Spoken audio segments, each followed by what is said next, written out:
এগুলো জবা ফুল, কিছুটা আমাদের গাছের ফুল, আর এমনি সবাই আশেপাশে সবাই ফুল দিয়ে যায়। এই নীলকণ্ঠ ফুল গাছটা আমাদেরই, নীলকণ্ঠ ফুল। আর এইগুলো হলো টগর ফুল এক ধরনের, এগুলো থোকা থোকা হয়। আর এই হলুদ ফুলগুলো কি নাম জানি না ঠিক, ওইগুলো পাশের বাড়ি জেঠে দিয়ে গেছে।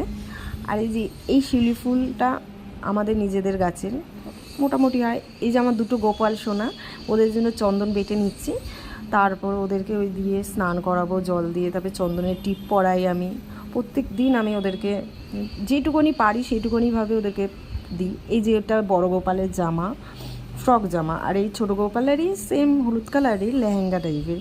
এই দেখো কি সুন্দর করে আমি সাজিয়েছি, সুন্দর করে সাজিয়ে বসিয়ে রেখেছি। এরপরে ফুল দিয়ে আমি সুন্দর করে সাজিয়েছি। আমার ফুল দিয়ে ছাড়া আমার ভাল লাগে না, সুন্দর করে ফুল দিয়ে সাজালে খুব ভাল লাগে আমার দুটো গোপুসোনা। এটা আমাদের গুরুদেব রাধাস্বামী জয়গুরু। তারপরে মায়ের চরণ ধুয়ে নিলাম চন্দন দিয়ে, মাকেও স্নান করিয়ে নিলাম।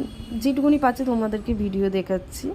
এই যে এটা হলো আমার মা, আমার নিজের মা, নিজের মাতৃ মায়ের পর আমার তারা মা, জয় বাম জয় মা তারা। এই যে শিব ঠাকুরের পুজো করছি, ওনার স্নান করানোটা দেখাতে পারিনি, কিন্তু এই যে সুন্দর করে আমি সাজিয়ে নিয়েছি।